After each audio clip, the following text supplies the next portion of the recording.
બેહદ કી પરમ મહાશાંતિ. બાપુજીએ પોતાના વિડીયોમાં જે બેહદનું જ્ઞાન આપ્યું છે તેના અંદર આખા વિશ્વ કેટલું મોટું છે એના વિશે જણાવ્યું છે. અને આ વિશ્વનું જે સૌથી નાનામાં નાનું યુનિટ બેઝ આ બ્રહ્માંડ છે. આ બ્રહ્માંડ એટલે સોલર સિસ્ટમ, એક સૂર્ય. આ સોલર સિસ્ટમને બાપુજી બ્રહ્માંડ કહે છે, સૂર્ય કહે છે, સોલર સિસ્ટમ કહે છે. તો આ બ્રહ્માંડ, આ સોલર સિસ્ટમ, આ સૂર્ય, જેમાં સૂર્યમંડળની અંદર પૃથ્વી છે અને પૃથ્વીની ઉપર 7 લોક અને નીચે 7 લોક છે. પૃથ્વીની નીચે જે 7 લોક છે એ 7 પાતાળ અને એની નીચે 55 કરોડ નર્ક છે.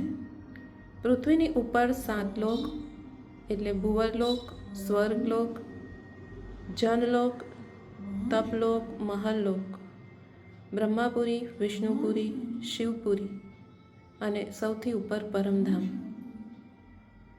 તો પૃથ્વીની ઉપર 5 તત્વોનું જીવન છે, 5 તત્વોની દુનિયા છે.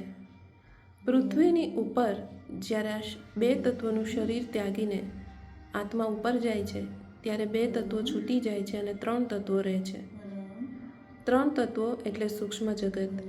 સૂક્ષ્મ જગતની અંદર પણ અલગ અલગ લેયર્સ હોય છે.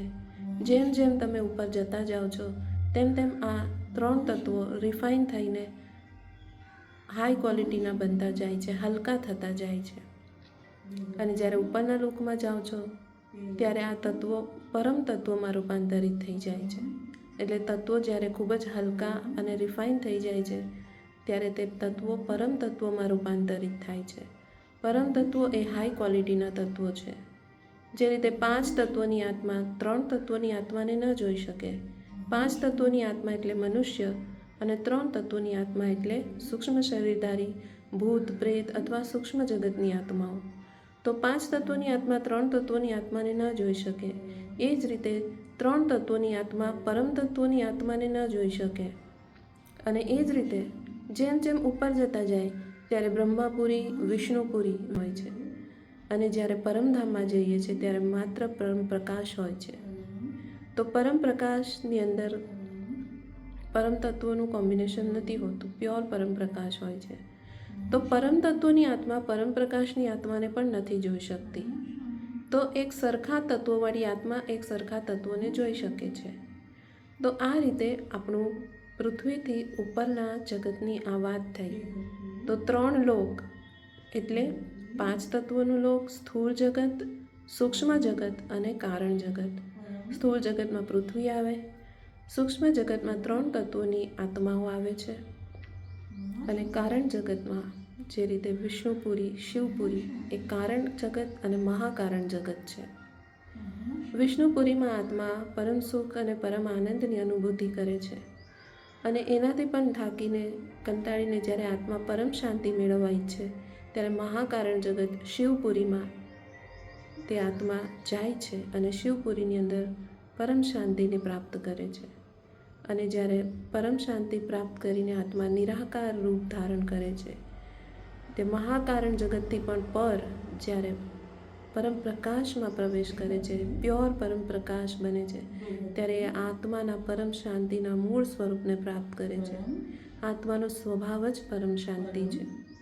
પૃથ્વીની જેમ નીચે જતા જઈએ તેમ આ સ્થૂળ તત્વો છે, 5 તત્વો એ વધુને વધુ સ્થૂળ થતા જાય છે, વધુને વધુ ભારે થતા જાય છે.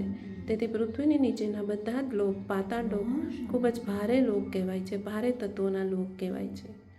તો આ થઈ આ સોલર સિસ્ટમ, બ્રહ્માંડ, સૂર્યની વાત, એક સૂર્યની વાત. આ સોલર સિસ્ટમની ઉપર, આ બ્રહ્માંડની ઉપર પણ ખૂબ મોટી દુનિયા છે.